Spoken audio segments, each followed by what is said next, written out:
What's going on, guys? T2RX6 here, back for another third-party review, and today we're taking a look at Toy World's TW-T03 Trace, otherwise known as the Throttlebot Chase. And yeah, the original Throttlebot here, as you can see, is a Ferrari Testarossa. You know, nice sports car from the 80s, very iconic car. And yeah, this guy is most definitely not one of those. So when I saw him, I was a bit disappointed with him because I thought, you know, I saw angles like this and like, he looks like that Honda crossover. I can't really think of the name. I'll throw in a picture here real quick. Yeah, and I was just kind of disappointed with it. But then I got him in hand and I started looking at the front end and stuff, and that's definitely not a Honda front end or a Honda rear end. So I did some research and it turns out that this guy's a Lamborghini, which actually makes me a lot more okay with this. Now I'm going to try not to butcher the name. It is the Lamborghini Uru. It is a concept car. It's not actually out in production yet. If you're trying to look it up online, it is, I believe, spelled U-R-U-S actually. But the S, every time I heard it pronounced, nobody says the S. So, Uru, that's how I gather it there. So yeah, this is the car mode. Much better as a Lamborghini once you realize that. I still kind of would have rathered him be like the Ferrari Testarossa, but this is not too bad. The details all the way around on this car are to the T, nail the actual concept images and the actual concept car for this particular Lamborghini. Now the only accessory you get is his gun, and the instructions are very strange about this. They show the gun like pegged into here, and it took me a long time to actually get something because there's no real visible peg. And so I think how it works is you just kind of take the edges of this gun here and kind of jam it between the legs. This slot is kind of the right size for it too. But the only reason I don't plug it into that slot is because the instructions most definitely tell you to pull it forward to pull it out. So you kind of get this little tip sticking out. I don't really understand why they made it this way. It's not super duper secure. Yeah, so it kind of perplexes me. What I find is better is actually, if you look, the gun here is pretty much sized the same as these two splitter fins down here, and this cutout is the same size as the peg of the square part where the peg is attached to, and you can just kind of take this and peg this on in like that, push it on up so it sits like that, and your barrel kind of sits just at this little slight angle, but it has no effect on his ability to roll, and certainly looks a lot better than having that big piece hanging out. So yeah, that is his car mode. I'm going to bring out Grind Rod here, otherwise known as Roll Bar, and Aurora, which is now the one I'm probably the most upset about because he's the furthest departure at this point from his original rally car. And if you're new to my channel, the lights on here are additions I put on to make them look more, you know, off-roady than just the standard Range Rover SUV. So yeah, looks really good, very realistic car mode. Already showed you what he looks like with his Throttlebot incarnation in front of him. So let's actually focus on trying to get this guy to his robot mode. So one of the coolest parts about Trace here is that he does not share any transformation aspects that Aurora and Grind Rod share. So we're going to start by taking this gun off, and the first steps are always kind of the hardest to figure out. We're going to split these legs because I find that to be the easiest, and then we'll just take these and get them out of the way, just like that, kind of make a really stupid looking car. And then I like to take the arms here and just kind of pop them on out like that, and that'll give us a good start for everything we need to. Now, at first I didn't like this guy. It took me a while to figure out how to get him transformed because he's got a lot of really stiff joints. So if you see something pop off and stuff, hopefully I'll outline the fact that it is just a stiff joint, and we can go from there. But yeah, there's a couple things swing and the instructions aren't all that clear, and it just turns out that the joint's really stiff, so that's why it never occurred to me. So anyway, once you have this, and you need his legs kind of put out like this to actually get this piece here on, because you kind of have to have this real downward angle to it and up when you want to actually form the roof. So just a good thing to keep note of when you're putting this back together. So anyway, we're gonna push that roof down and then lift it up and over, and if you weren't paying attention, I had already flipped in the back part of the car. So that's gonna sit up like this. Once we have this out of the way, the very next thing you want to do is rotate that waist so it's facing the proper direction in the front. Now, what we're going to do is rotate the thighs like this, because we want these grates to the outside, and then rotate the legs so they're facing the proper way, and that'll give us a proper knee joint, and kind of fixes the problem of this awkward side-to-side joint.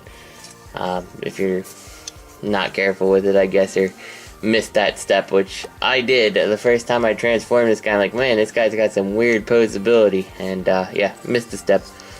Coming down here, you're going to take the side of the car here and flip it open like this. You will flip this piece on up, and that's going to be obviously his front foot. And then this is one of my little swivels here that's real hard to go, because it almost looks like when you're looking at it like it's a solid piece of plastic, but this is actually on its own swivel down here. I'm trying to see if there's any way I can show this to you better. Down here, and you can rotate that, and that, once you figure that out, that makes a world of difference, because what you actually need to do is have the exhaust pieces of the car at the top of the leg here, and then close everything all back up. And if you have this positioned the right way, which I still don't, so we gotta adjust it a little bit more. When you've got it positioned the right way, you kind of are gonna see that your exhaust pieces here are gonna kind of, the black splitter is gonna follow the line of the leg back there, and that should give you a nice flat foot to work with once it's all closed up. And any of the gaps you saw when he was in his alt mode is purely because the joints like this were not quite put the right way by me when I transformed him back to his vehicle mode. So the more careful you are with this joint and the more exact you are, the better the end result's going to end up being. So keep that in mind. But as you can see, we've got one foot there, nice and solid.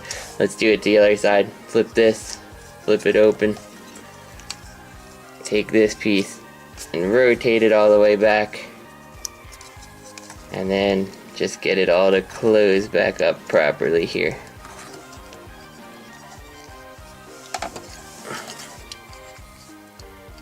Like so.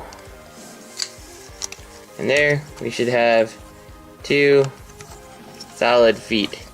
Now, I'm not a huge fan of the side to side that you get out of this, but once he's in his robot, it really doesn't matter. Yeah, it's pretty much only a problem when you're really messing with his legs.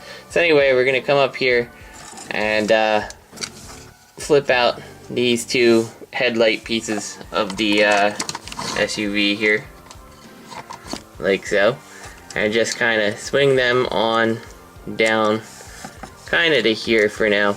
And what we're gonna also do is separate everything here and carefully get the windshield and roof to flip around to the other side like this, and then we can kind of compress it down, but we'll get to that in a second. So this part here is a little bit messy, I guess. It's probably the hardest part. So what we're gonna do is flip the front of the car so the hood's hanging off the back like this. Once we got that, you should have plenty of clearance now to bring these guys on up, and you can see there's kind of a little notch on the back there for it to fit in, right, this tiny little notch there. So you're just gonna kind of sit like this, and then you can compress all this back stuff down quite a bit. So once we have that, now we get to the next tricky step. I couldn't figure out how you got this chest to compress in. Well, I guess the first step we should do is take this and actually flip the hood around to the front. Actually, let's not. Let's keep it like this because it's easier for you guys to see what's going on. So, you kind of got the arms here, and this, again, looks like a solid piece, but it's actually a separate joint that needs to be lifted up pretty much as high as you can get it to go. And you gotta do that on each side here. And it has popped the arm off on me a couple times trying to get that joint to work. But once you have it, you take the car here, and assuming you have nothing in the way, flip it on around like so.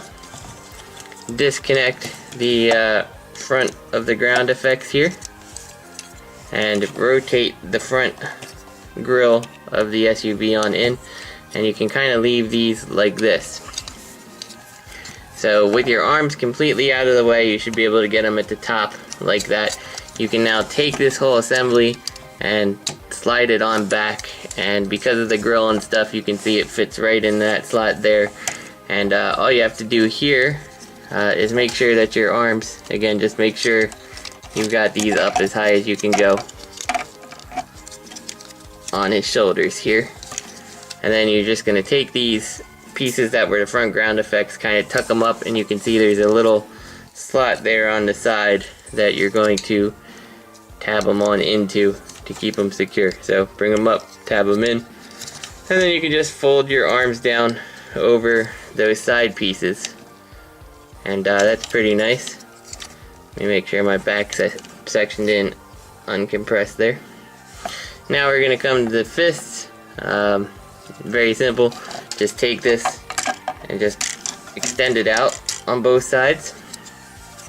Now you're going to take this joint here, just kind of push it on through, and you're kind of extending the window out.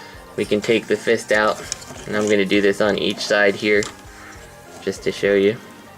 Extend it, flip the fist out, and now what we're going to do, very simple, we're going to flip this, and you can see we have the large tab here.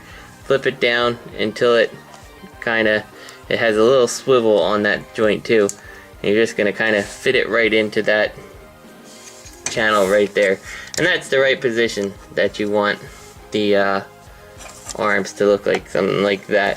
So we'll do it one more time for this side, and then we are finished with this transformation. Just flip it all the way around, tab it on in, and he's done.